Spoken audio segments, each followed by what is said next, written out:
जी औज़ुबिल्लाहिमिनश्शैतानिर्रजीम बिस्मिल्लाहिर्रहमानिर्रहीम। जिस तरह दोस्तों हमारी जो चैनल्स था उसमें हम लोग ने मुत्तहदा पाकिस्तान का तकरीबन 712 से उठा करके यानी मोहम्मद बिन कासिम के टाइम से उठा करके आहिस्ता आहिस्ता आते आते जो मुगलिया सुल्तानत था उसको हम लोग ने पढ़ा था। और इसी तरह मुगलिया सुल्तान दिल्ली सुल्तानत जो जिसमें हम लोग ने 5 पढ़े थे।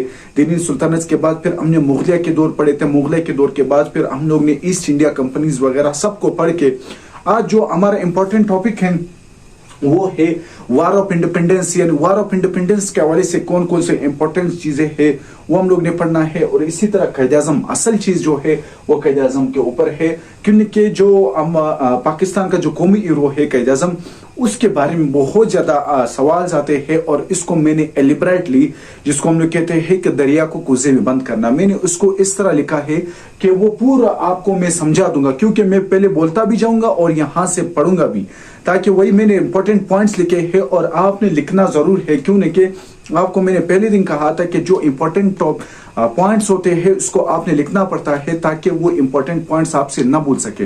तो ये सबसे पहले आपके पास है वार ऑफ इंडिपेंडेंस। आपके पास जो वार ऑफ इंडिपेंडेंस है ये किस वजह से स्टार्ट हुआ था? जो 1800 कब 1857 को, जो 1857 को स्टार्ट हुआ था। कब स्टार्ट हुआ था? 1857 को, 1857 को स्टार्ट हुआ था। ये किस वजह से स्टार्ट हुआ था? दरअसल एक जो है वो आपके पास कार्टिजेस, जो कार्टिजेस एक ब्लड जिसको कहते हैं, जो गोली जिसको आप कहते हो, वो आया था। उसकी जो कार्टिजेस था उसको मुंह से काटना पड़ता था। उस कार्टिजेस के अंदर एक किस्म की जो चर्बी इस्तेमाल होती थी, वो चर्बी जो है वो गाय की चर्बी और सुअर की चर्बी से बनी होती थी। और उसको जब आप डालने के लिए उसको मुंह से लगाना पड़ता था। तो ये मुसलमानों के लिए भी मसला था और इसी तरह हिंदुओं के लिए रिलीजियस के हिसाब से साथ था, तो वो नहीं लगा सकते थे। तो उन्होंने उस टाइम इस केस जो आपके पास उसको मुंह लगाने से यानी उनको ड्यूटी करने से इनकार कर दिया था। फिर जब इनकार करने से फिर क्या हो गया था? जंग स्टार्ट हो गया था, जिसको हम लोग कहते हैं वार ऑफ इंडिपेंडेंस। इधर मैंने क्या लिखा है कि ठीक है, the war started due to क्या है? इंट्रोड्यूसिंग ऑफ क्या है? Grease cartridges. जो ग्रीस कार्टिजेस यानी चर्बी वाले कार्टिजेस की वजह से स्टार्ट हुआ था। ठीक है, द कार्टिजेस क्या है? जो कार्टिजेस है pork fat and cow fats are used in cartridges. वो कहते हैं कार्टिजेस के अंदर जो है पार्क पेट्स, कौन से पेट्स? Park pets. और जो आपके पास काउ यानी जो गाय की चर्बी उसके अंदर क्या हुआ था? इस्तेमाल हुआ था। ठीक है, फिर आपके पास क्या है? इन दिस टाइम क्या हुआ? इन दिस टाइम्स आपके पास है, इन दिस टाइम जो गवर्नर जनरल था वो आपके पास था लॉर्ड कैनिंग। लॉर्ड कैनिंग जो था वो उस टाइम गवर्नर जनरल था। कहां का? जो ब्रिटिश था, जो वो क्या था? वो गवर्नर जनरल था उस टाइम, लॉर्ड कैनिंग था। याद रखें ना, ये आपसे सवाल पूछ सकते हैं कि जब आपके पास वार ऑफ इंडिपेंडेंस हो रहा था तो लॉर्ड कैनिंग क्या था? वो वाइसराय था। क्या था? गवर्नर जनरल था। गवर्नर जनरल था। व्हाट इज गवर्नर जनरल था? कौन? Lord Canning. ये है लॉर्ड कैनिंग है। अच्छा, द वार क्या है? फर्स्ट वार स्टार्टेड फ्रॉम, बताए जो आपके पास वार ऑफ इंडिपेंडेंस 1857 वाला जो वार है वो कहां से स्टार्ट हुआ था? याद रख लेना, मेरठ से स्टार्ट हुआ था। मेरठ जो आपके पास इंडिया के अंदर है, ये यहां से मेरठ के से यहां से स्टार्ट हुआ था। कहां? मेरठ से ये वार ऑफ इंडिपेंडेंस जो कि स्टार्ट हुआ था, ये भी आपने पढ़ लिया। फिर इसी तरह in 1858 the British occupied India throne. जो इंडिया के थ्रोन था यानी इंडिया का जो तख्त था, क्या हुआ था? ब्रिटिश जो ईस्ट इंडिया कंपनी था उसने इंडिया का जो थ्रोन था यानी इंडिया का जो तख्त था उसने उस तख्त को क्या कर लिया? ऑक्युपाइड कर लिया। और जो ईस्ट इंडिया कंपनी का जो आपके पास बोर्ड थे उस सबको उतार दिए, बाकायदा तौर पर हुकूमत करने का ऐलान कर दिया था। तो ये भी यही कह रहा है कि in 1858 the British occupied India throne. ठीक है, ब्रिटिश ने किसको ऑक्युपाइड किया? इंडियन थ्रोन को। And in 1858 the East India company was abolish. East India company कब एबॉलिश हो गया? 1850 कब? 58 को। 1858 को उन्होंने बाकायदा तौर पर ऐलान कर दिया था, क्योंकि इस जंग में इसको क्या हुआ था? उसमें उसको क्या बोलते हैं, इसमें उसको बिल्कुल वो जीत चुके थे, उसने यहां पर वो हासिल कर ली थी। ठीक है, तो ये ईस्ट इंडिया कंपनी के हवाले से था। अब ईस्ट इंडिया कंपनी के हवाले से मैं आपसे जो सवाल पूछूंगा, क्योंकि पहले भी मैंने इसके इंपॉर्टेंट पॉइंट्स बताए हैं, मैं आपसे जो पूछूंगा इंशाल्लाह वो आपको आ जाएंगे। फिर आपके पास है the Quaid Azam, the great Quaid Azam आपके पास आएगा। कौन? कायद आज़म। अच्छा, कायद आज़म क्या है?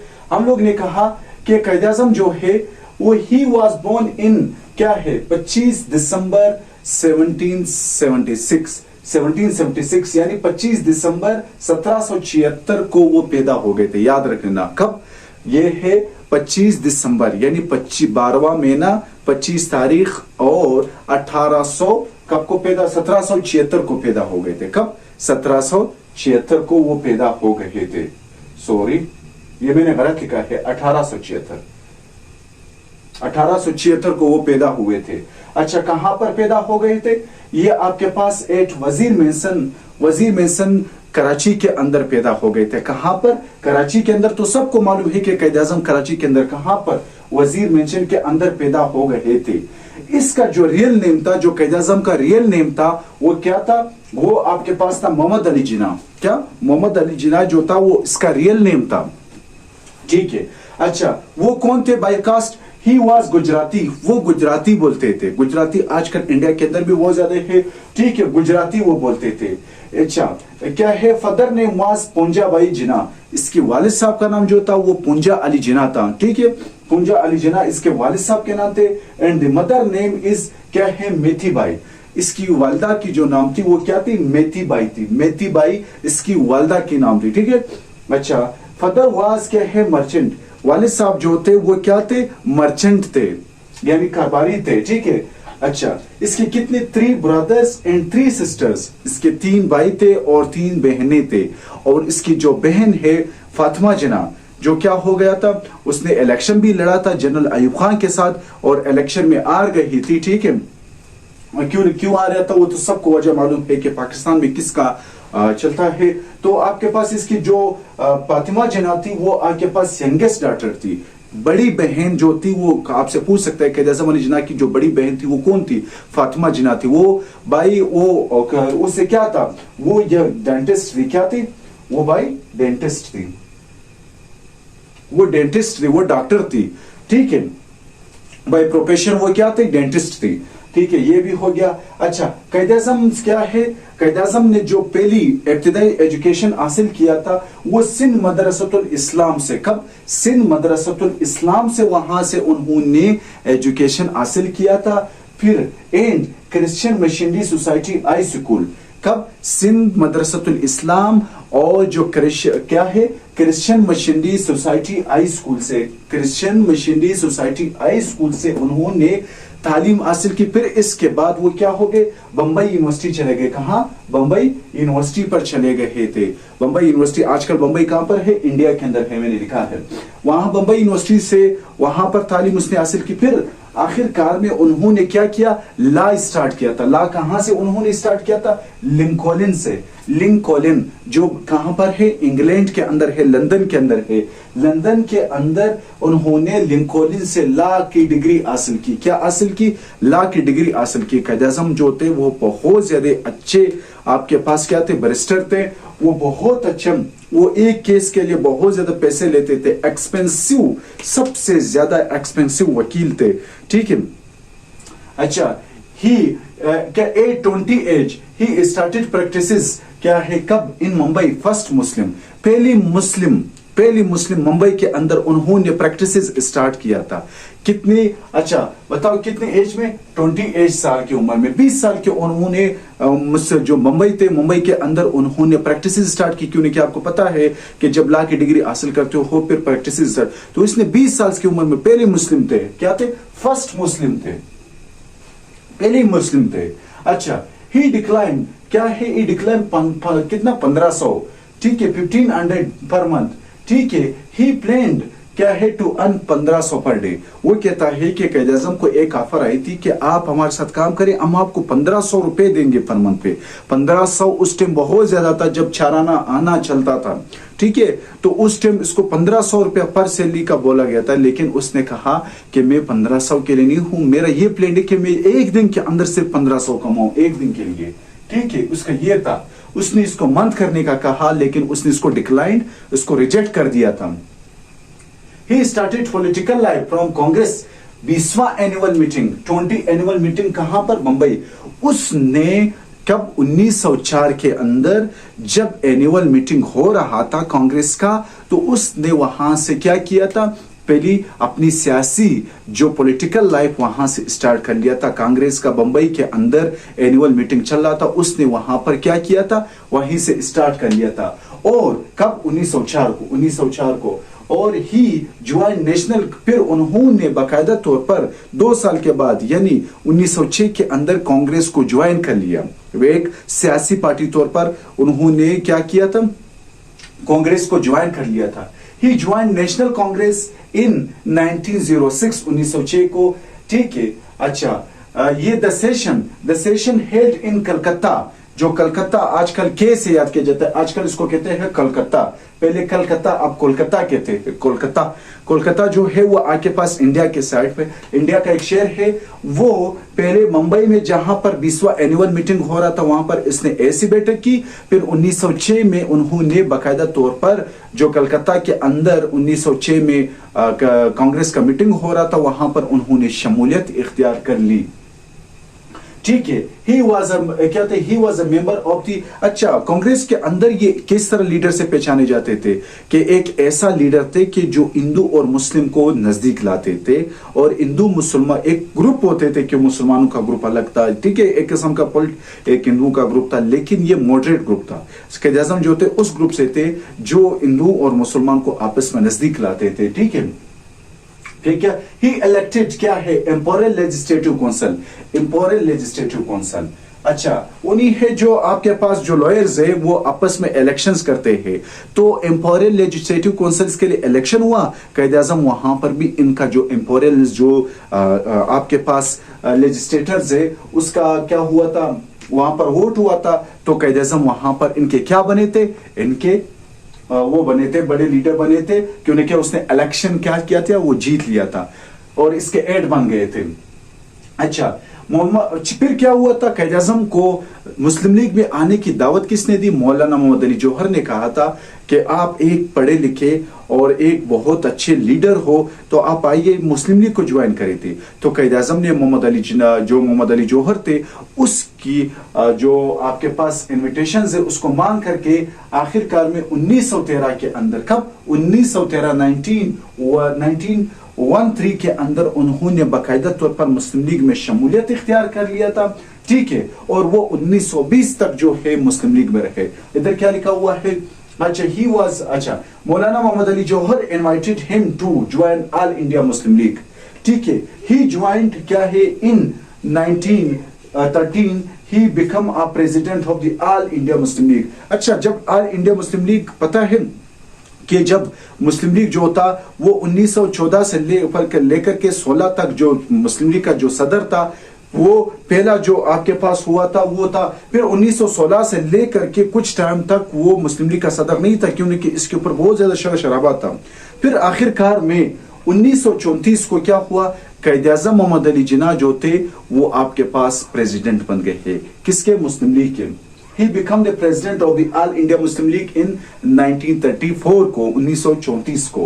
अच्छा, he was क्या है? अच्छा, member of All India Muslim League and Congress till 1920, 1920 तक वो आपके पास इस दोनों के अंदर, कायद आज़म 1913 से लेकर 1920 तक वो कांग्रेस और आपके पास ऑल इंडिया मुस्लिम लीग के दोनों के मेंबर रहे, ठीक है, 1920 तक। He left the Congress non cooperation movement.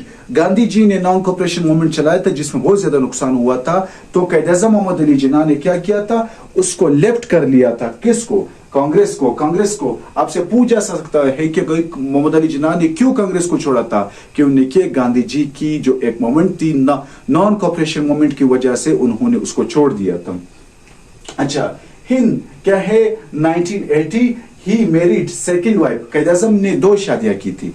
उसने सेकंड वाइफ के साथ की थी जिसका नाम क्या था, रतन बाई पिटी। रतन बाई पिटी जो थी वो उसकी सेकंड वाइफ थी। पहली शादी उसने 1992 को किया था। कब? 1992 को, सॉरी 1892 को किया था। 1892 माजर के साथ ये देखिए मैंने लिखा भी होगा। 1892 को उन्होंने पहली शादी की थी, फिर 1918 को उन्होंने दूसरी शादी की थी। किसके साथ की थी? रतन बाई पिटी के साथ की थी। अच्छा, he was the daughter of the businessman, वो एक बिजनेसमैन की बेटी थी जिसका नाम है क्या है, देशु मेनकजी पिथी। देशु मेनकजी पिथी जो एक बहुत बड़े बिजनेसमैन थे, बहुत ज्यादा बड़े अमीर बंदे थे। तो उसकी बेटी के साथ उन्होंने दूसरी शादी की थी, उससे इसका एक बेटी भी पैदा हो गई थी। She have only one daughter Dina brown इन 1919। अच्छा, उससे इसकी एक बेटी पैदा हो गई जिसका नाम क्या था, दिना। क्या था? दिना। दिना जो थी वो कायद आज़म की बेटी थी। वो 1990 को जो है वो पैदा हो गई थी, 1919 को पैदा हो गई थी। ठीक है, फिर क्या हो गया? फर्स्ट वाइज देखो एमी बाई जिना, एमी बाई जिना जिसमें 1892 के अंदर उन्होंने उसके साथ शादी की थी, यानी 1892 में उसने पहली शादी की थी और आपके पास 1918 को उन्होंने दूसरी शादी की थी। और एक साल के बाद यानी फिर क्या हो गया, जब 1918 फिर 1919 को उससे क्या हो गया था, एक बच्ची पैदा हो गई थी जिसका नाम दिना बाई थी। अच्छा, ही वॉज फर्स्ट क्या है, मोस्ट एक्सपेंसिव साइट लॉहर्स, अर्निंग 1500 पर केस, यानी पर केस। देखो ये उसका बट्टे का मतलब है पर केस। वो बहुत ज्यादा एक्सपेंसिव क्या लोहर थे, एक वकील थे, एक केस के ऊपर 1500 रुपए लेते थे।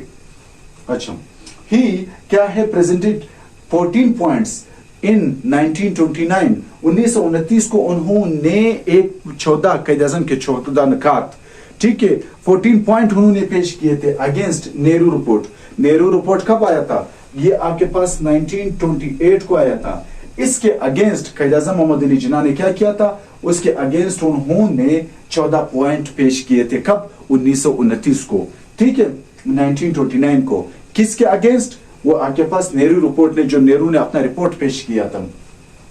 ही फिक्स्ड, फिर जब पाकिस्तान आजाद हुआ था तो उन्होंने he fixed only 1 rupees per month. अच्छा, 1 रुपया सिर्फ अपनी तनख्वाह के लिए उन्होंने फिक्स्ड किया था एज अ गवर्नर जनरल के तौर पर। ठीक है, अच्छा दी टाइटल ऑफ दी कायद आज़म, कायद आज़म का जो टाइटल था वो किसने दिया था? कायद आज़म का जो टाइटल था वो आपके पास दिया था क्या है, मजहरुद्दीन शहीद। किसने?